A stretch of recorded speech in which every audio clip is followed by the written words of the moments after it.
Good morning all of you. Physics YouTube online classes में आपका स्वागत है।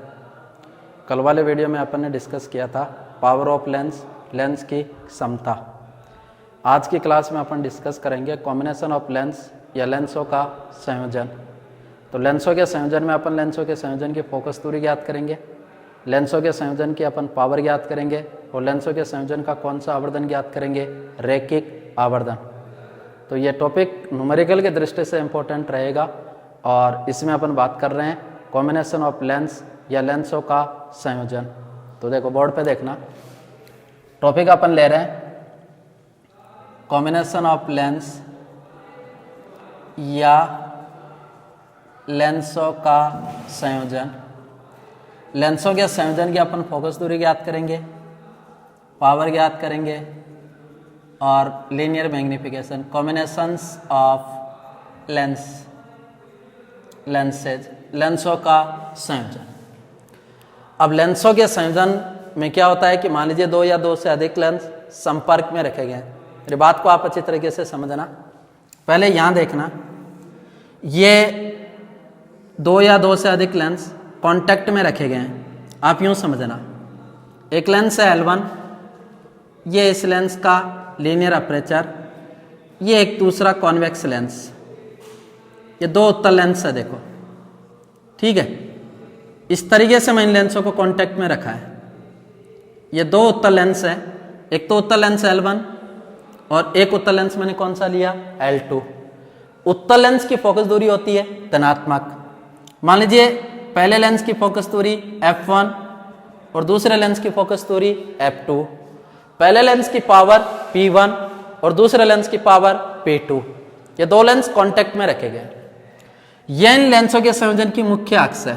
अच्छे तरीके से देखना, यहां मान लीजिए O बिंदु पर कोई पॉइंट ऑब्जेक्ट रखा गया, बिंदु वस्तु रखी गई।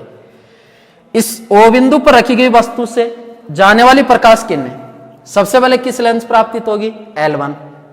तो सबसे पहले इस O बिंदु पर रखी गई वस्तु का प्रतिबिंब किस लेंस से बनेगा, L1। और L1 लेंस से बनने वाला प्रतिबिंब दूसरे लेंस के लिए किसकी तरह कार्य करेगा, आभासी बिंब की तरह क्या करेगा, कार्य। तो पहले लेंस के लिए जो प्रतिबिंब की दूरी होगी वो दूसरे लेंस के लिए किसकी दूरी होगी, बिंब। और इस O बिंदु पर रखी गई वस्तु का अंतिम प्रतिबिंब जो बनेगा वो किस लेंस से बनेगा, L2। ठीक है, अब तीन लेंस होंगे तो दूसरे से बनने वाला प्रतिबिंब तीसरे के लिए किसकी तरह कार्य करेगा, आभासी बिंब की तरह। तीसरे से बनने वाला प्रतिबिंब चौथे के लिए किसकी तरह कार्य करेगा, आभासी बिंब का। तो अंतिम जो प्रतिबिंब होगा वो अंतिम लेंस के द्वारा बनेगा। तो अपन को इस लेंसों के संयोजन की फोकस दूरी ज्ञात करनी। तो मान लीजिए ये दो लेंस है, एक L1 और एक L2। इसकी फोकस दूरी f1, इसकी फोकस दूरी f2। और इन माना, तो देखो माना दो उत्तल लेंस L1 व L2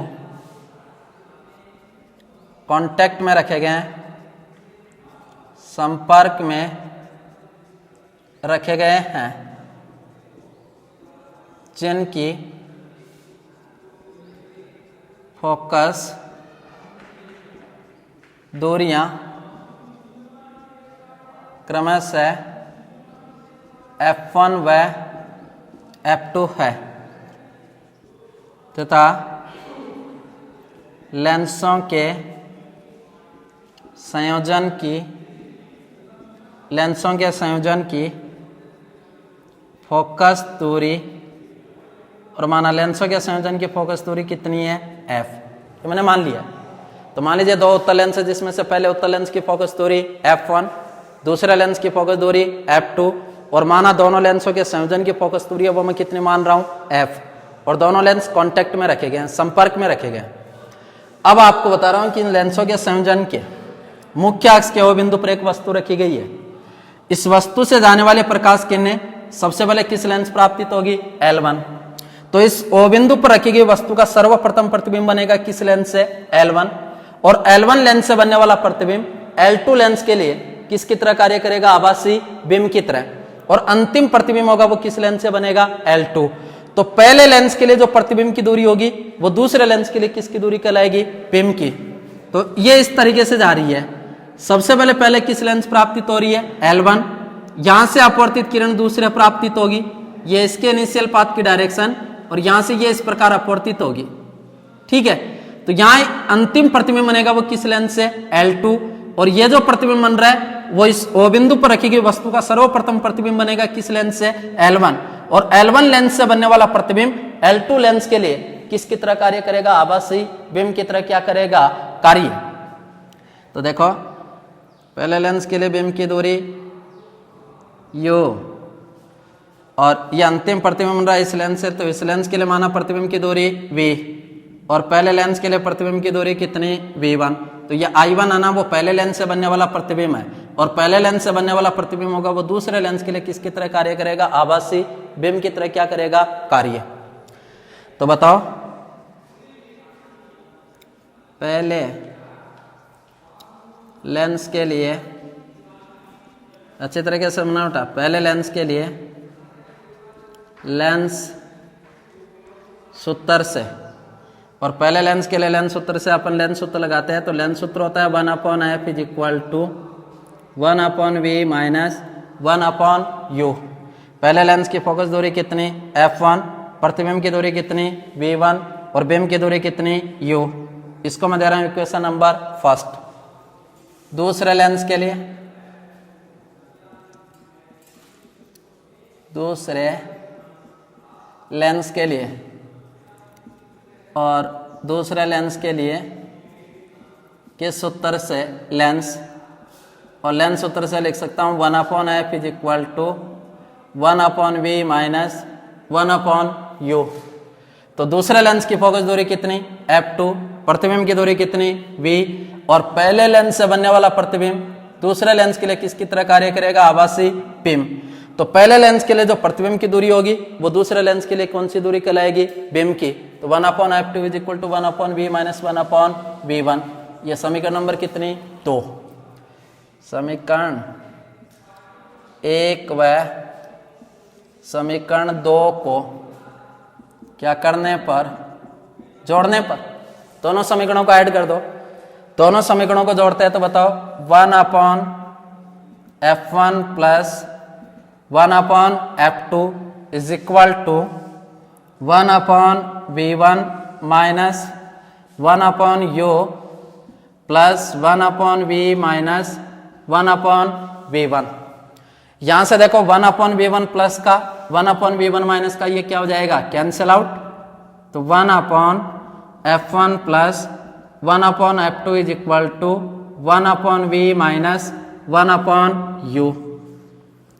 इसको मैं ये दे देता हूं समीकरण नंबर कितनी, 3। तो समीकरण नंबर 3 अपने पास आगे 1/f1 प्लस 1/f2, और 1/f1 plus 1/f2 is equal to 1/v minus 1/u। अपन को तो ज्ञात करना है लेंसों के संयोजन की फोकस दूरी। तो बताओ पहला लेंस कौन सा, L1, दूसरा लेंस कौन सा, L2।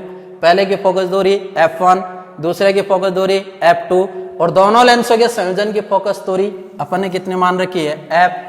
लेंसों के संयोजन के लिए बिंब की दूरी कितनी, u, प्रतिबिंब की दूरी कितनी, v। तो आगे देखिएगा अब इसको,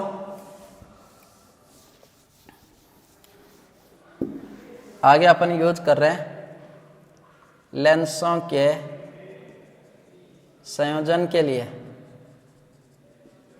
लेंसों के संयोजन के लिए, और लेंसों के संयोजन के लिए किस सूत्र से, लेंस सूत्र से, और लेंसों के लिए संयोजन का फोकस दूरी अपन ने ली है f। 1/f is equal to 1/v minus 1/u। यह समीकरण नंबर हो गया बेटा कितनी, 4। तो समीकरण नंबर 3 में तो अपन ने लिख रखा है 1/f1 plus 1/f2 is equal to 1/v minus 1/u। समीकरण नंबर 4 में मैंने लिख रखा है 1/f is equal to 1/v minus 1/u। तो बताओ इन दोनों से क्या लिख सकते हैं, अब दोनों को कंपेयर कर लो। समीकरण 3 व समीकरण 4 की क्या करने पर, तुलना करने पर। समीकरण 3 और समीकरण 4 की क्या करने पर, तुलना। और समीकरण 3 और समीकरण 4 की तुलना करने पर अपन ये लिख सकते हैं 1/f is equal to 1/f1 plus 1/f2। तो 1/f इज इक्वल टू अपन लिख सकते हैं 1/f1 प्लस 1/f2। इसका मतलब अपन क्या कह सकते हैं कि लेंसों के संयोजन की फोकस दूरी का जो व्युत्क्रम होता है वो अलग अलग लेंस की फोकस दूरी के व्युत्क्रमों के किसके तुल्य होता है, बीजगणितीय योगफल के। f लेंसों के संयोजन की फोकस दूरी और 1/f वो लेंसों के संयोजन की फोकस दूरी का क्या है, व्युत्क्रम। f1 पहले लेंस की फोकस दूरी, f2 दूसरे लेंस की फोकस दूरी। तो इस इक्वेशन से अपन क्या लिख सकते हैं, इस इक्वेशन से मैं ये बोल सकता हूं कि लेंसों के संयोजन की फोकस दूरी का जो व्युत्क्रम होता है वो अलग अलग लेंस की फोकस दूरी के व्युत्क्रम के बीजगणितीय योगफल के क्या होता है, तुल्य। तो अपन क्या लिख सकते हैं, अतः इसको आप यूं लिख सकते हो बेटा, लेंसों के संयोजन की फोकस दूरी का व्युत्क्रम, लेंसों के संयोजन की फोकस दूरी का व्युत्क्रम अलग अलग लेंस की फोकस दूरियों के व्युत्क्रम के बीजगणितीय योगफल के तुल्य होता है। तो लेंसों के संयोजन के फोकस दूरी का व्युत्क्रम अलग अलग लेंस की फोकस दूरी के व्युत्क्रम के किसके तुल्य होता है, बीजगणितीय योगफल के तुल्य होता है। अगर n लेंसों के संयोजन की बात करता हूं तो n लेंसों के संयोजन के लिए मान लीजिए n लेंस है वो कांटेक्ट में रखे गए। पहले लेंस की फोकस दूरी f1, दूसरे लेंस की फोकस दूरी f2, तीसरे की f3, चौथे की f4, nवें लेंस की फोकस दूरी fn, सबको कांटेक्ट में रखे गए और माना लेंसों के संयोजन की फोकस दूरी कितनी, f। तो इस ऊपर वाले इक्वेशन से अपन ये लिख सकते हैं 1/f is equal to 1/f1, 1/f2, 1/f3, 1/f4 और इसी तरीके से अपन लिख सकते हैं बेटा 1/fn। तो लेंसों के संयोजन की फोकस दूरी का व्युत्क्रम होता है वो अलग अलग लेंस की फोकस दूरी के व्युत्क्रमों के किसके तुल्य होता है बेटा, बीजगणितीय योगफल के तुल्य होता है।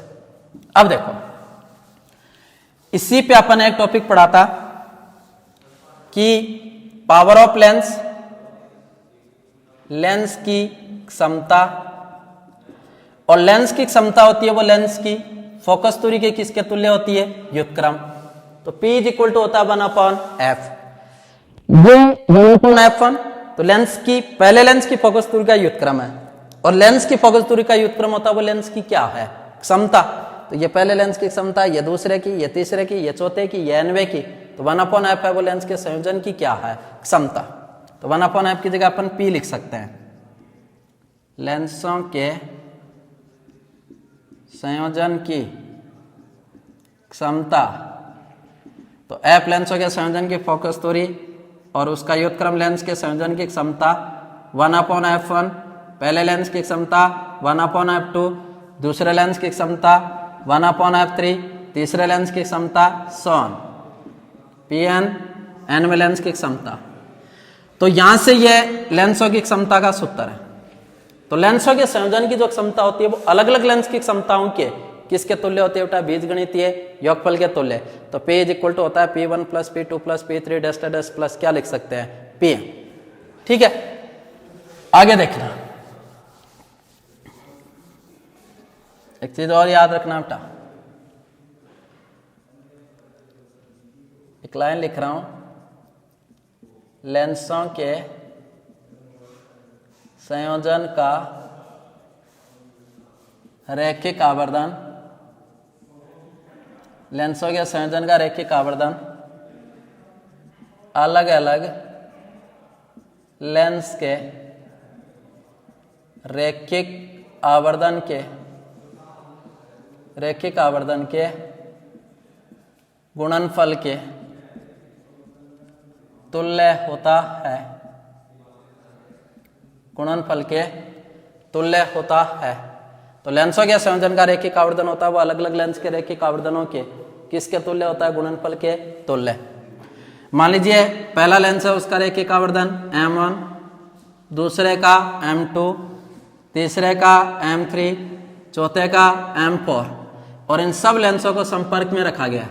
तो लेंसों के संयोजन का जो रेखिक आवर्धन होता है वो अलग अलग लेंस के रेखिक आवर्धनों के किसके तुल्य होता है? गुणनफल। और लेंसों के संयोजन की जो क्षमता होती है वो अलग अलग लेंस की क्षमताओं के किसके तुल्य होती है? बीजगणितीय योगफल के। तो न्यूमेरिकल के लिए टॉपिक इंपॉर्टेंट रहेगा अपना, ठीक है। अब देखो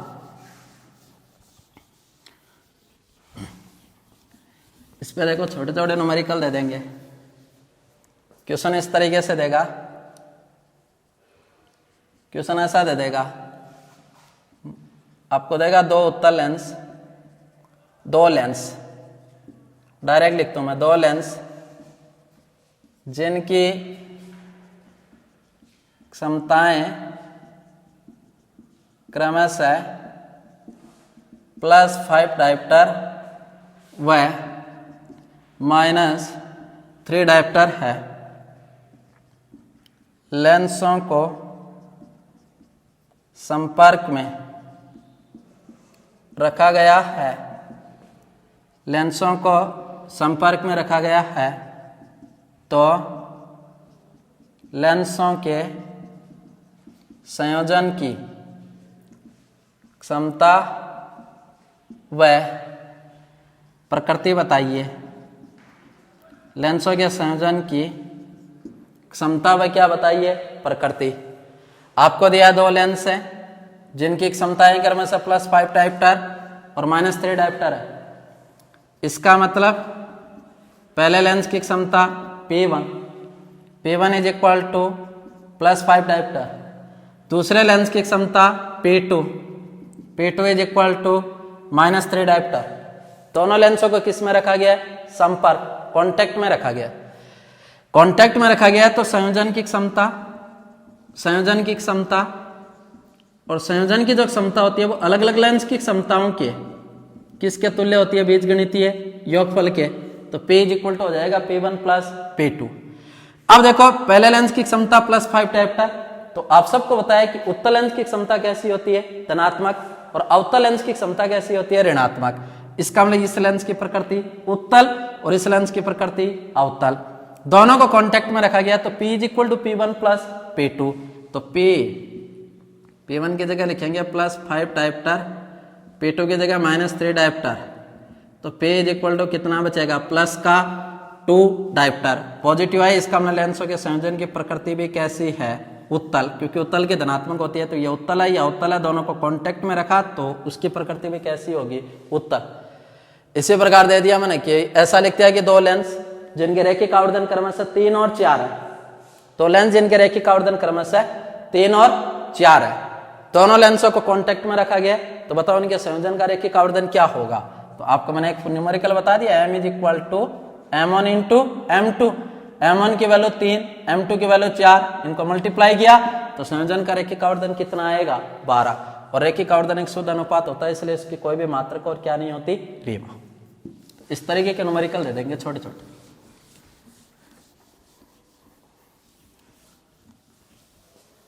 अब देखो अपन पढ़ रहे हैं संयोजन की फोकस थ्योरी के कुछ मैं केस बता दूं, स्पेशल केस पढ़ रहे हैं।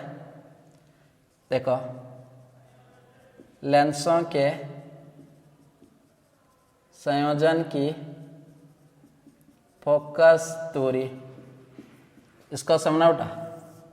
लेंसों के संयोजन की focus theory 1/f is equal to 1/f1 + 1/f2। यहां से 1/f, इसका एलसीएम आया f1 इंटू f2, तो f1 इंटू f2 आया, तो यहां तो क्या बचा? f2, यहां क्या बचा? f1। तो इसको अपन उल्टा कर दें तो 1/f का उल्टा क्या हो जाएगा? f। तो f is equal to f1 into f2, upon में क्या लिख सकते हैं? f1 + f2। तो ये लेंसों के संयोजन की फोकस थ्योरी ज्ञात करने का सूत्र है, और लेंसों के संयोजन की फोकस थ्योरी ज्ञात करने का सूत्र होगा f is equal to f1 into f2 upon f1 + f2। Case first है, यदि दोनों लेंस ही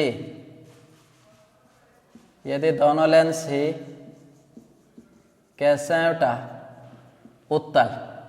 तो पहला लेंस L1, उसकी फोकस दूरी F1, L2, F2। उत्तल होने के कारण यह भी पॉजिटिव और यह भी क्या होगा, पॉजिटिव। माना दो उत्तल लेंसों को कांटेक्ट में रखा गया है, संपर्क में रखा गया है, तो संयोजन की फोकस दूरी ज्ञात करने का सूत्र होता है F = F1 × F2 upon F1 plus F2। यह पॉजिटिव, यह पॉजिटिव, यह भी पॉजिटिव। तो बताओ संयोजन की फोकस दूरी भी कैसी आएगी, पॉजिटिव। तो दो उत्तल लेंसों को कांटेक्ट में रखने पर उन लेंसों के संयोजन की जो प्रकृति होगी उसकी फोकस दूरी कैसी आई, पॉजिटिव।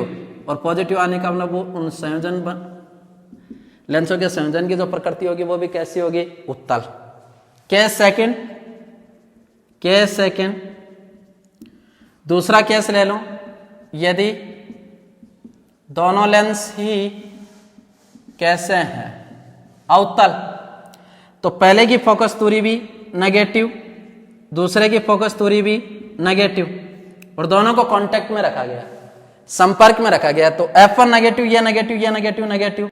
तो बताओ F की वैल्यू कैसी आएगी, नेगेटिव। और नेगेटिव आने का मतलब उनका संयोजन की प्रकृति कैसी होगी, अवतल। ठीक है, अब अपन तीसरा केस ले रहे हैं, आप समझना इसको। तो ये तो लेंसों के संयोजन की फोकस दूरी है। तीसरा केस अपन ले रहे हैं, केस थर्ड, यदि पहला लेंस उत्तल व दूसरा लेंस अवतल हो और दोनों लेंसों को किस में रखा गया है, संपर्क में रखा गया। तो पहला लेंस तो हो गया उत्तल और दूसरा लेंस कैसा हो गया, अवतल। तो पहला लेंस मैंने लिया L1, उसकी फोकस दूरी F1 कैसी होगी, पॉजिटिव। क्यों होगी, क्योंकि पहला लेंस कैसा है, उत्तल। दूसरा लेंस L2 ये मैंने माना कैसा, अवतल। तो F2 की वैल्यू आएगी कैसे, नेगेटिव, क्योंकि उत्तल की फोकस दूरी धनात्मक होती है जबकि अवतल की फोकस दूरी ऋणात्मक। दोनों को कांटेक्ट में रखा गया, कांटेक्ट में रखा गया। तो संयोजन की फोकस दूरी 1/f is equal to 1/f is equal to हो जाएगी 1/f1 माइनस 1/f2। समझना, देखो इसको, यहां से इसके संयोजन की फोकस दूरी ज्ञात करता हूं 1/f, इसका एलसीएम आएगा F1 × F2 और F1 × F2 आएगा तो यहां बचेगा F2 माइनस F1। अब एक लेंस उत्तल और एक लेंस कैसा है, अवतल। तो यह तो फोकस दूरी का व्युत्क्रम है। तो इस केस में लेंसों के संयोजन की कौन सी दूरी, फोकस, और यहां से संयोजन की फोकस दूरी ज्ञात करते हैं। तो F is equal to F1 × F2 upon F2 minus F1, है ना। तो एक उत्तल लेंस और एक ऐसा लेंस है, अवतल। तो उत्तल की पॉजिटिव होती है, अवतल की कैसी होती है, नेगेटिव। अब इसके संयोजन की फोकस दूरी ज्ञात करते हैं तो इसका सूत्र आ गया F is equal to F1 × F2 upon F2 minus F1। अब यहां से 3 स्थितियां संभव है। यहां से कितनी स्थितियां संभव है, 3। इसकी 3 स्थितियां संभव है। समझना बेटा, 3 स्थिति कौन कौन सी संभव हो सकती है। पहली स्थिति, F2 का मान कम है, किससे, F1। दूसरी स्थिति, F2 का मान ज्यादा है, किससे, F1। और तीसरी स्थिति मैंने ली, F2 का मान बराबर है, किसके, F1। अब F is equal to F1 into F2 upon F2 minus F1 ये दे रखा है। अब यहां मैंने कहा F2 का मान यदि कम है किससे, F1 से कम है, तो यहां F2 माइनस F1 की वैल्यू कैसी आएगी, नेगेटिव। F2 माइनस F1 की वैल्यू नेगेटिव, क्योंकि F2 कम है F1 क्या है, ज्यादा। और F2 कम F1 ज्यादा, तो यहां F2 माइनस F1 की वैल्यू नेगेटिव, तो यहां F की वैल्यू भी कैसी आएगी, नेगेटिव। तो F2 लेस देन F1 होने पर F2 माइनस F1 की वैल्यू कैसी, नेगेटिव। इसका मतलब इस संयोजन की फोकस दूरी भी कैसी आएगी, नेगेटिव। और संयोजन की फोकस दूरी नेगेटिव आने का मतलब उन लेंसों के संयोजन की प्रकृति कैसी होगी, अवतल होगी। अब F2 ग्रेटर देन F1, इसका मतलब F2 माइनस F1 की वैल्यू पॉजिटिव, और इसकी वैल्यू पॉजिटिव, इसका मतलब F की वैल्यू भी कैसी, पॉजिटिव। F की वैल्यू कैसी आएगी, पॉजिटिव। और पॉजिटिव आएगी, इसका मतलब संयोजन की प्रकृति कैसी हो जाएगी, उत्तल। और F2 और F1 बराबर है, इसका मतलब F2 माइनस F1 की वैल्यू 0, तो F की वैल्यू कितनी आ जाएगी बेटा, इन्फिनिटी, अनंत आ जाएगी।